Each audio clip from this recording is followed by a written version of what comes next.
To be able to display your shop properly inside the chatbot, it is also important that you will be able to set up your business details.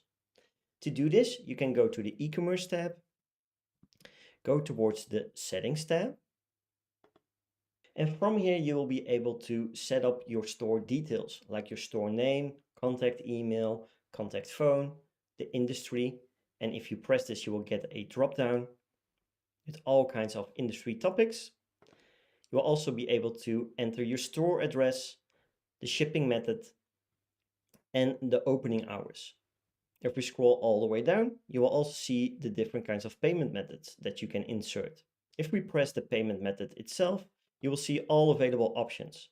At this moment in time, it's credit card with Stripe, Alipay with Stripe, WeChat Pay with Stripe, cash on delivery, and PayPal.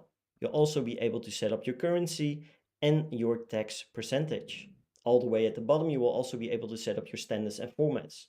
So standards and formats are used to generate the order ID format.